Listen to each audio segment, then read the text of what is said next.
परळी नगर परिषदेकडून सुरू असलेल्या अतिक्रमण मोहिमेबाबत विरोधकांनी या मोहिमेत पक्षपातीपणा होत असल्याचा आरोप केलाय।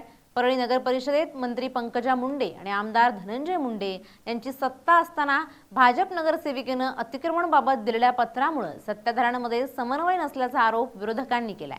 तर ज्योतिर्लिंग वैजनाथचं मंदिर असल्यानं या ठिकाणी राज्यातून तसेच देशभरातून भाविक दर्शनासाठी येत असतात, परंतु परळीतील रस्त्यावर अतिक्रमण वाढल्यानं या भाविकांना वाहतुकीच्या कोंडीचा त्रास सहन करावा लागतोय। यामुळे परळीतील मुख्य रस्त्यावरील अतिक्रमण सरसकट काढावं अशी मागणी नागरिकांनी केली आहे। काही दिवसापासून परळी नगर परिषदेमध्ये अतिक्रमणाची मोहीम हाती घेतली आहे।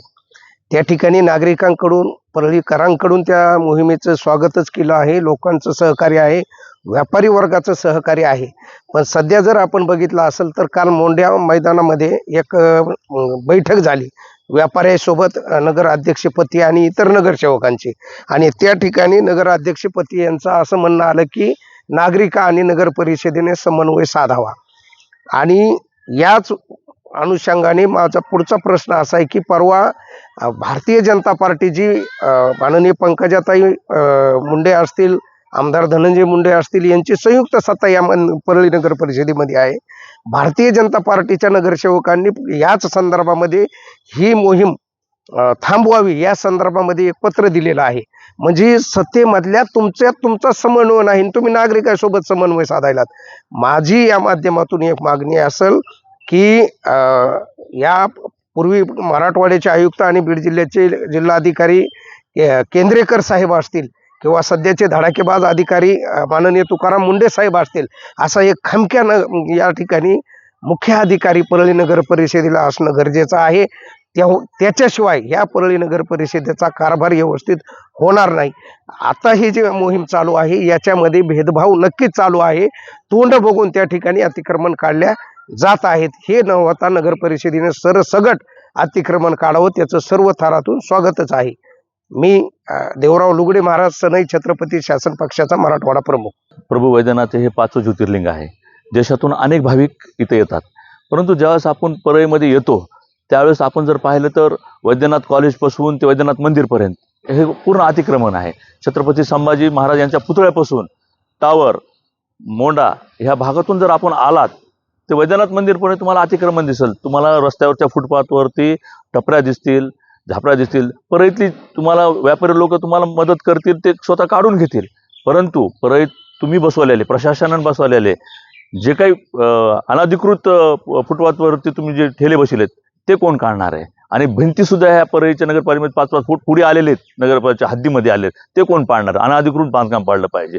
जसं 2004 मध्ये मला वाटतं केरोरे मॅडम होते, तशा प्रकारचं आपल्या परळीमध्ये प्रशासन एक आला पाहिजे। त्यांनी जशा प्रकारच्या त्यांनी कुठलाही भेदभाव न करता अतिक्रमण काढले, त्या पद्धतीनं अतिक्रमण काढले पाहिजे, ह्या पद्धतीचं माझं मत आहे। आणि कोणाही भेदभाव न करता तुम्ही काढणं जरुरी आहे। चांगला उपक्रम आहे नगर परिषदेचा। मी बालाजी गायकवाड, स्वराज्य जन परिषद बीड जिल्हाध्यक्ष। अतिक्रमण हटवण्याचा स्तुत्य उपक्रम आहे, परंतु परळीकरांची इच्छा आहे की तो सरसगट झाला पाहिजे। एक दुसरी गोष्ट, अतिक्रमण होण्याला नगरपालिका प्रशासन जबाबदार आहे असं मी म्हणेल।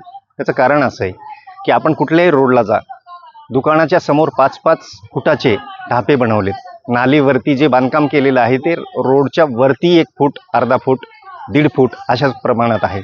मग येणाऱ्या ग्राहकांच्या गाड्या कुठे लागतील? वरती त्या नाल्यावरती गाड्या नाही जाऊ शकत। ते 5 फूट तिथे गेलं आणि 5 फूटच्या जागेमध्ये गाड्या लागतायत, म्हणजे एका साईडनं 10 फूट, दुसऱ्या साईडनं 10 फूट।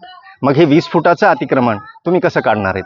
आणि ते काढण्याचा प्लॅन केला पाहिजे। त्याचबरोबर इथं एखादा 10 कोटी खर्च करून दुकान टाकलेला व्यापारी असेल, उद्योजक असेल, व्यावसायिक असेल, त्याच पद्धतीनं 1000 रुपयाचाच माल विकणारा आमचा फेरीवाला असेल, मग त्या फेरीवाल्याला तुम्ही उठवताय तर हरकत नाही, उठवलंय पाहिजे, पण त्याची दुसरीकडे व्यवस्था काय करताय ती सुद्धा नगरपालिकेनं ती व्यवस्था करणं गरजेचं आहे। कारण 10 कोटीचा दुकानदार आणि आमचा 1000 रुपये खर्चून तिथं माल विकणारा आमचा जो फेरीवाला आहे, आम्हाला समान आहेत। परळीसाठी त्या दोघांचं योगदान सारखं आहे, म्हणून त्यांनाही न्याय मिळाला पाहिजे आणि त्यांचं पुनर्वसन दुसरीकडे केलं पाहिजे। एवढंच यासाठी वेळेस सांगेल। मी सेवकराम जाधव, परळीकर।